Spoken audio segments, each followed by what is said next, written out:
Capítulo 19.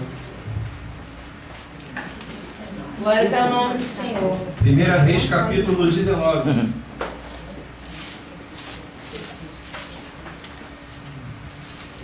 Amém? Reis fica depois. Samuel. Depois de 2 Samuel. 1 Reis, capítulo 19. Diz assim, presta bem atenção, irmão. Eu queria pedir para a igreja nessa noite ter total atenção hoje na palavra, porque Satanás ele tem pavor que a igreja escute a palavra de Deus. Então, tudo aquilo que for para tirar a tua atenção, dispensa, descarta, não deixa Satanás tirar a tua atenção, porque Deus quer que você use essa palavra hoje que eu preparei. Deus te preparou para ver. Diz assim, irmãos, 1 Reis, capítulo 19. E Acabe fez saber a Jezabel tudo quanto Elias havia feito e como totalmente matara todos os profetas à espada. Então Jezabel mandou um mensageiro a Elias a dizer: assim me façam os deuses a outro tanto, se de certo amanhã, a estas horas, não puser a tua vida como um deles. O que vendo ele se levantou e para escapar com vida se foi e veio a Beceba, que é de Judá, e deixou ali seu moço. Ele se foi ao deserto, caminho de um dia, e veio e se assentou debaixo de um zimbro, impediu em seu ânimo a morte, e disse: já basta. Ó Senhor, toma agora a minha vida, pois não sou melhor do que meus pais. E deitou-se, dormiu debaixo de um zimbro, e eis que então o anjo tocou e lhe disse: levanta-te e come. E ele olhou, eis que à sua cabeceira estava um pão cozido sobre a brasa, e uma botija de água, e comeu, e bebeu, e tornou a deitar-se. E o anjo do Senhor tornou a segunda vez, e tocou e disse: levanta-te e come, porque muito comprido te será o caminho. Levantando-se, Elias, comeu e bebeu, com a força daquela comida caminhou 40 dias e 40 noites até Horebe, o monte de Deus. E ali entrou numa caverna, e passou ali a noite. E eis que a palavra do Senhor veio a ele, e disse: que fazes aqui, Elias? Ele disse: tenho sido muito zeloso pelo Senhor, Deus dos exércitos, porque os filhos de Israel deixaram o teu concerto, derribaram os altares e mataram os profetas à espada, e eu fiquei só, e busco a minha vida para me atirarem. E ele disse: sai para fora e põe-te neste monte, perante a face do Senhor. E eis que passava o Senhor como um grande e forte vento, que fendia os montes e quebrava as penhas diante da face do Senhor, porém o Senhor não estava no vento. E depois de um vento, um terremoto, também o Senhor não estava no terremoto. E depois do terremoto, um fogo, porém o Senhor também não estava no fogo. E depois do fogo, uma voz mansa e delicada. E sucedeu que, ouvindo Elias, envolveu-se com seu rosto na sua capa e saiu para fora e pôs-se à entrada da caverna. E eis que veio a ele uma voz que dizia: que fazes aqui, Elias? E ele disse: eu tenho sido em extremo zeloso, já mudou o superlativo já, em extremo zeloso pelo Senhor, Deus dos exércitos, porque os filhos de Israel deixaram o seu concerto, derribaram os teus altares e mataram todos os teus profetas à espada, e eu fiquei só e busco a minha vida para tirarem. E o Senhor lhe disse: vai, volta pelo teu caminho para o deserto de Damasco, vem unge Hazael sobre a Síria, também Jeú, filho de Nissi, ungirás rei de Israel, também Eliseu, filho de Safate, de Abel Meolá, ungirás profeta em teu lugar. E há de ser o que escapar de Hazael, matá-lo a Jeú, e o que escapar da espada de Jeú, matá-lo a Eliseu. Também eu fiz ficar em Israel 7.000, todos os joelhos que não se dobraram a Baal, e toda a boca que não beijou. Aleluia! Glória a Deus! Eu já li muitos livros sobre esse tema, muitas coisas, e tanto é que hoje talvez seja a primeira vez que eu nunca li e nem trouxe esboço para trazer a palavra. Então, como eu disse, presta bem atenção nessa palavra. O que eu li aqui para os irmãos sobre o relato da vida de Elias é a parte mais terrível que ele passou na carreira dele de profeta. Foi um momento assim que poderia talvez ser esquecido e arrancado da vida de Elias. Antes desse texto aqui que eu li para vocês, e depois que eu vou mostrar para vocês o que acontece, porque se há hoje em dia muitos Elias, antes desse texto estar relatado aqui, a Bíblia nos mostra que nos capítulos anteriores, a partir do capítulo 17 em especial, que Elias simplesmente era um homem sem fobia, era um homem sem assombro, ele não tinha medo de enfrentar as circunstâncias que ele enfrentou na época dele. não tinha quase nada que abalava aquele homem para acontecer isso. Então parece algo inexplicável e fica a pergunta aqui de início: o que acontece com as pessoas que têm coragem, que a gente encontra na obra, no ministério? O que tem se sucedido com as pessoas que são levantadas por Deus para exercer um ministério e têm de Deus a confiança para desafiar as forças malignas? Levando um pouco da introdução da história, Eliseu pegou aqui o período que o reinado de Acabe se iniciou. E Acabe, como diz as Escrituras, fez tudo pior do que todos os seus antecessores no reinado. Aqui ele pega talvez o pior reino da história de Israel. Não tem reino em toda a Bíblia da história de Israel que foi tão ruim, tão perverso, tão mal quanto o de Acabe. Pode até se assemelhar, mas não teve como ser pior do que o de Acabe. E nesse período que Acabe herda o reinado do seu pai, Omri, que depois venceu depois de um golpe de estado de um outro rei, que derrubou o outro, ele assume, ele não era da descendência de Davi. O pai dele foi o fundador de Samaria. E em Samaria Acabe estabelece a capital do seu reino do norte, pois Israel já estava dividido. E ele, como toda desgraça pouca é bobagem, ele faz pior do que o seu pai. Além de ser idólatra, gostar de um catimbó, ele vai casar com uma mulher chamada Jezabel, arquetípica, preparada para o futuro do Novo Testamento, como exemplo daquilo que Jesus Cristo mais execra, mais que é distante do povo dele, do ministério dele, ou do que ele deseja de uma pessoa. Essa imagem de Jezabel chega até o Apocalipse, como referência de tudo aquilo que Cristo não quer no ser humano. Ele casa com Jezabel. Jezabel é filha de um homem chamado Etbaal, rei dos Sidônios. Et, que era o nome dele. Baal significava o fato dele ser sacerdote de Baal. Ela era da Fenícia. E Jezabel era filha dele. E Jezabel era sacerdotisa da deusa Aserá. Baal era o deus da fertilidade. Aserá era filha de Baal também, deusa da fertilidade. E Acabe casa com ela. E Jezabel, a gente vê nas escrituras que ela tinha uma terrível compatibilidade de pessoas que tinham opinião diferente a ela. Ela já chegando, ela tinha um temperamento muito forte.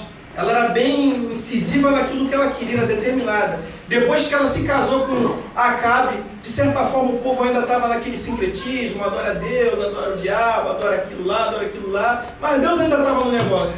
Depois que Acabe se casa com ela já não aceita nem um pedaço que seja destinado para Deus. Ela no começo estabelece: o Estado de Israel agora já não é mais um Estado cristão, agora vai se tornar um Estado pagão. No começo ela até aceitou que aquele que quisesse ter a sua opinião contrária dela continuasse, só que depois o negócio tomou outro vulto, porque ela tinha outra intenção. Além agora dela não gostar do culto a Deus, ela começa a perseguir todas aquelas pessoas que fossem contrárias ao Deus dela, porque ela era muito fanática, ela era muito devota à deusa dela e à deusa dos deuses dos pais dela e da nação dela, e ela começa a promover um genocídio. O genocídio é quando você mata todo um grupo de pessoas, determinado de pessoas, e tenta exterminar. Ela foi como Adolf Hitler tentou exterminar os judeus, os ciganos, os negros. Ela tentou exterminar todas as pessoas que prestavam culto a Deus, a começar pelos profetas. E Acabe, que era o rei?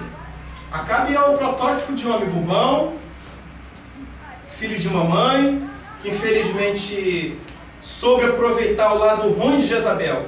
Como ele era frouxo, acovardado, ele aproveitou esse lado da Jezabel, de mandão, autoritário.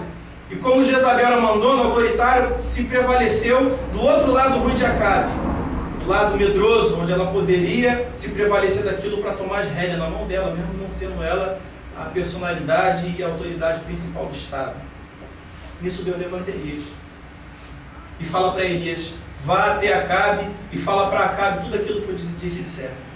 Elias até então na Bíblia é apresentado como nada. A palavra diz que ele era tisbita dos moradores de Gileade. A Bíblia não dá nem a sua árvore genealógica. Do nada surge Elias no capítulo 17.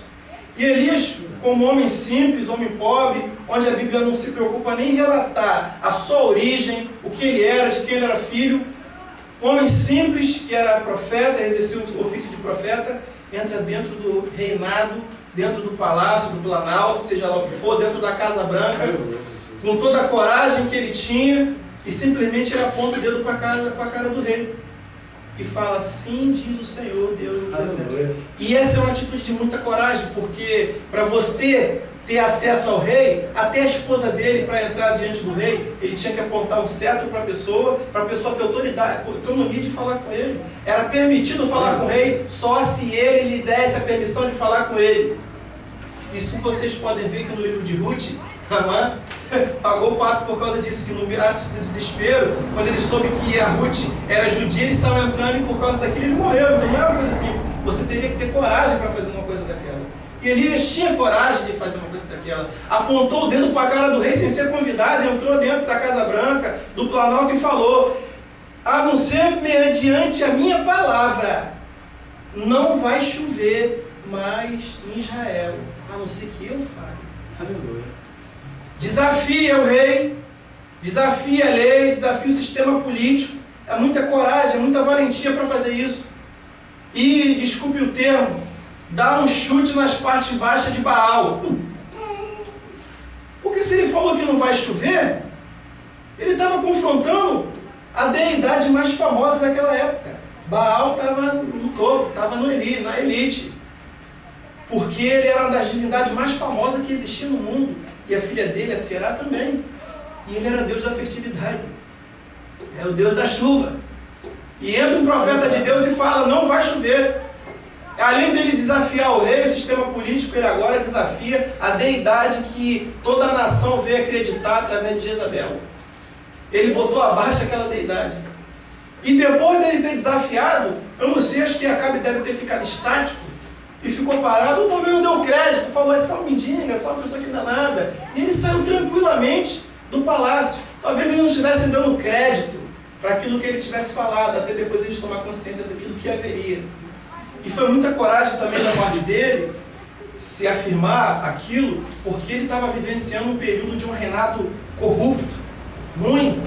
Acabe e Jezabel foi uma união perfeita de abuso de poder, falta de consideração pelas pessoas, tanto é que como a seca e a fome começou a assolar Israel, ele sai preocupado com os cavalos que é as mulas dele, e fala com Obadia, vamos sair por aí para ver se a gente acha água, para a gente alimentar e dar comida para os cavalos, para a gente não ficar privado dos animais. E o povo, que se dane.